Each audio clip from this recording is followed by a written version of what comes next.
it doesn't matter.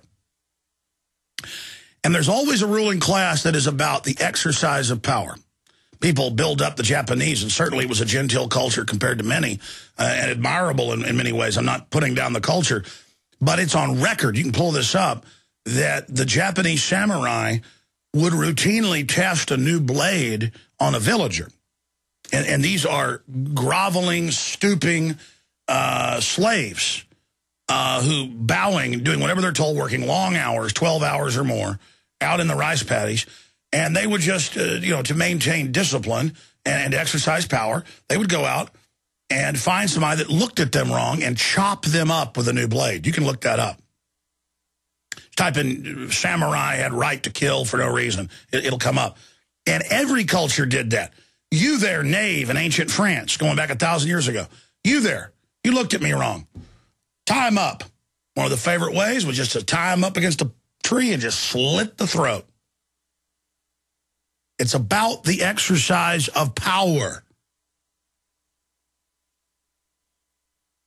Of all the cultures, it was the Anglo-Saxon culture that developed the Magna Carta, that took the common law to the next level, that chopped the heads off of kings and demanded basic liberties, that grew, wasn't perfect, the system always attacks it, but it grew like an acorn into what we have today. The first society where commoners could own private property. In no other culture could you, a non-royal, and all of their sublords and legates, you could not own private property.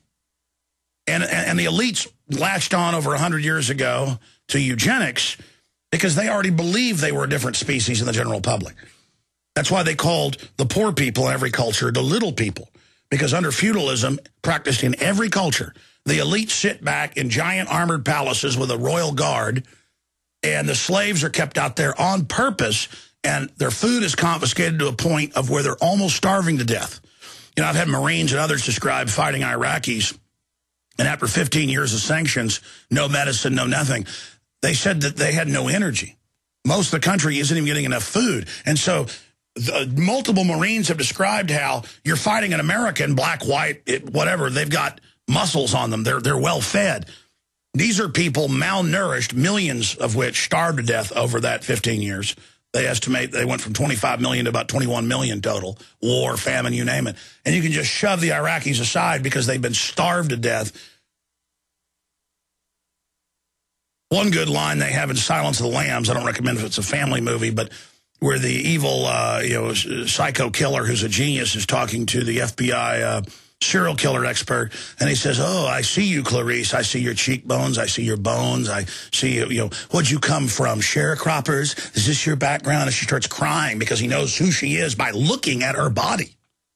And see, that's the elite just kind of throwing in your face how they operate, what they do. As they ride by on big war horses, and everybody's like starving to death, burying their kid. And if they caught you taking one rabbit in ancient England, even though your family's starving to death in the winter, one rabbit, you're kept on this tiny tract of land, and you're in there freezing all winter, and you get a rabbit to feed it to your children, and the lords bust in. The sheriff busts in and pulls out a sword and goes, "Get him outside. Walk him outside and run him through. You don't take our property." I mean, that's how every society has operated. And that's the feudal system that we're now going under in this country. That's what's happening to our society. And what the elites have done to the human race, all the strong, smart people they've killed out of domination. The truth is, eugenics is not trying to build up society. It's trying to wreck all that's good in us so these parasites can dominate us. I'm going to go to your phone calls. But it just makes my head spin, all the things that are happening. Oh, look, Magic Johnson still beating HIV 20 years later. Oh, but the average person gets it, and they put you on the drugs, and you're dead in about 3 years because the drugs are what kill you. HIV is a bioweapon, a race-specific bioweapon, very hard to kill Caucasians with it. Let's see, he got behind the whole HIV money-raising movement, and he even slipped up in interviews, remember, over a decade ago, and said, "Yeah, I've been given the cure." And boy, then they clamped down on him fast. "Yeah, I've been given the cure. I've been given the cure." And he sure was.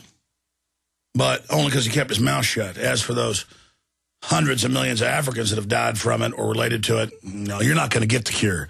You're going to go in a hole in the ground. You got that? Death is what you get. Because it's trendy. Continuing here. Appeals court upholds Obama health care law. So unconstitutional, it'll make your head spin, but these courts are now bought and paid for. A conservative-leaning panel of federal appellate judges is upholding President Obama's health care law as constitutional, helping set up a Supreme Court fight. Oh, conservatives, because it was written by the insurance companies. It's a robbery of the public, but we'll call it liberal and trendy. You know, it's fun. Can't let the left and right wake up to the fact that it's a scam. So just, The U.S. Court of Appeals for the District of Columbia issued a split decision Tuesday upholding the law. The court agreed to dismiss a Christian legal group's lawsuit claiming the requirement that all Americans get health insurance is unconstitutional and violates religious freedom. What about having to finance abortion? Here in Travis County, only county in Texas, you got to pay for everybody's abortions. Here's one: new privacy fears as police could track your GPS without warrant. They're already doing it. Here it is, Supreme Court to hear GPS surveillance case. Or lower courts have ruled, yeah, there's no Fourth Amendment. Who needs that? We got banker occupation. We got cancer virus vaccines, fluoride water. We don't need freedom and everything it built. Get rid of that birthright and bring in some slavery. That's what we want. That's fun. And globalism's really done good for the country. Well, get ready for a lot more. This is just the beginning. It's kind of like falling off the edge of a cliff. You kind of bounce down. You know, it's kind of a jagged, not straight down. You kind of bounce and then roll, and then kind of at the bottom there's a bigger drop. And you drop, you go, oop, and you feel your leg break, and you're like, wow, that was really horrible. Until you realize you're actually rolling down towards a bigger cliff. And you're like, oh, that looks like about 500 feet. Well, I guess I'm about to die. We've just kind of been bouncing down the side here, and it's like, oh, look, there's a 500-foot drop. Boy, as bad as it is, blood coming out our faces and broken legs societally, we're about to fall off the big cliff. And the media's like, yay, yay. Ventura's bad because he didn't like people grabbing his genitals. He's a weirdo. Ah, yay, yay. People are like, grope our children. Yes, steal everything. We love paramilitary police at checkpoints. It's freedom. It makes us feel safe. Borders wide open.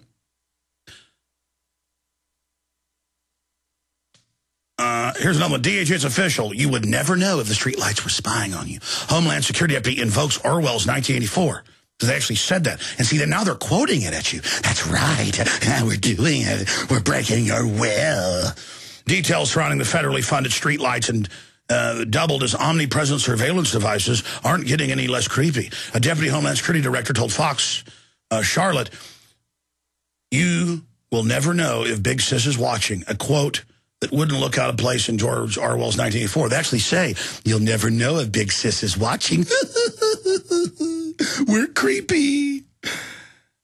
We're creepy. Take your shots. Eat your GMO. Brush with your fluoride, kiddies. Why is everybody getting cancer? Never mind that. Don't read all our official Homeland Security documents. Don't read the Rockefeller Foundation about it. Just do what we say. We're here to help you. Yes. Yes, we're shipping the drugs in. Be sure and use them. Then we'll put you in prison. And we're not just saying that for dramatic effect. The idea you can never be certain whether or not Big Brother was watching and feeling of constantly under supervision is a dominant theme in the 1949 dystopian novel that depicted a totalitarian state under which the population is kept under constant surveillance. But see, I'm beginning to realize here, we were mentally ill. I was bad. You were bad. 1984 is a book of freedom. It is good. The Declaration of Independence is bad. Remember articles a few weeks ago in the news?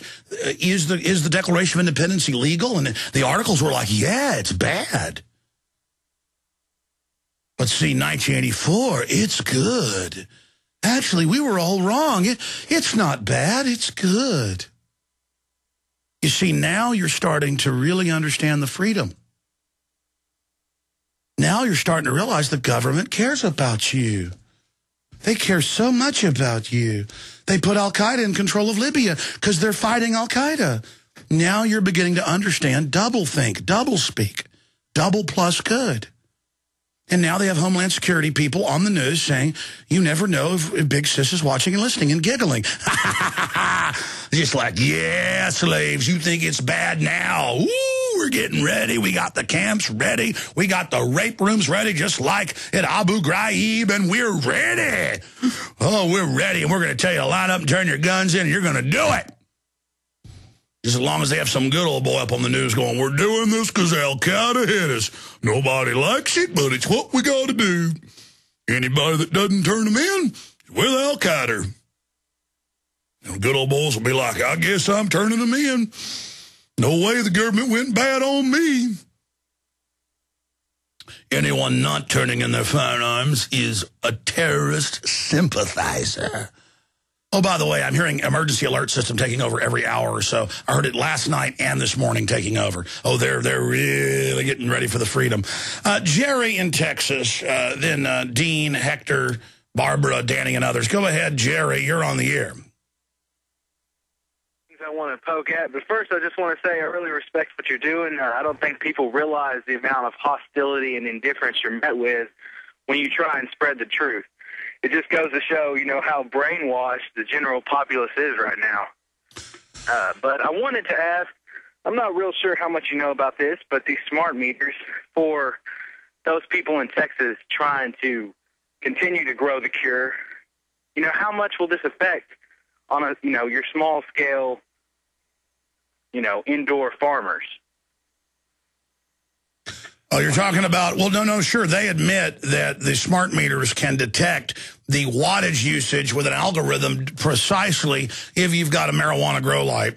And they also do SWAT team people when they're using too much power. They use that as the evidence. It can even tell what you're watching on television off of the system. I mean, that was mainstream news 2 days ago. Because it can tell, because a TV uses power depending on the spectrum of the beam it's firing, so they can even decode that and tell what you're watching. And they admit smart meters access your house 10,000 times a day, tracking everything you're doing. All the new appliances are having tracker chips built into them with data over power lines, so even if you don't have it, the power lines come in and the fluorescent lights are now flicker rate code key accessors to take control of your computers, and all the new computers are coming out with the systems to pick up the now by law light bulbs that actually remote control and control your home. That's Associated Press, by the way. All right. And I mean, you realize the magnitude of this, Jerry, the pure, total evil plan. I mean, these people know what they're doing. Absolutely. I called the electric company just yesterday. I had my meter changed about a month ago. The only new meter on the apartment complex is a smart meter. It's exactly like on the internet, the same hertz, watts, you know, everything. I called them twice, and both times they tell me that it is a digital analog when it doesn't look at all like... Well, you're an enemy. Let's stay there. Listen, the system's all taught to lie. They're taught the American people are the enemy. This is an occupying force. With new financial dominoes falling each day, do you know who really runs this country? This is Alex Jones with a special message about the gangster economy. Folks, if you're lucky enough to have a little money set aside for a rainy day, this could be the most important message you'll ever hear. I want to tell you about an exciting new book that reveals how to keep the gangster economy from murdering your money. That's right, murdering your money. Learn about the 14 vicious dominoes of destruction set to unleash hell on earth for savers and investors. Learn the 11 ways to play gangster economy judo and win. Learn how to beat the bad guys at their own game. Learn ingenious ways to profit in the new gangster economy. To read more about this amazing new book, don't wait. Go to gangstereconomy.com. That's gangstereconomy.com. Don't let the bad guys destroy your money. Go to gangstereconomy.com.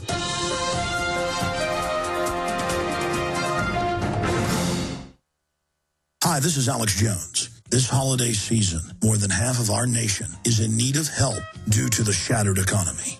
So now is the time to express the holiday spirit more than ever. Consider helping those you love with the most important gift, a supply of delicious, easy-to-fix, and very storable foods from efoodsdirect.com. Their holiday gift and family packs start at $99 for a 16-day supply, while their 5-week supply of quick and easy-to-fix meals includes a personal backpack in case of a grab-and-go emergency. Order their combo gift pack, and you'll save hundreds, plus get free shipping.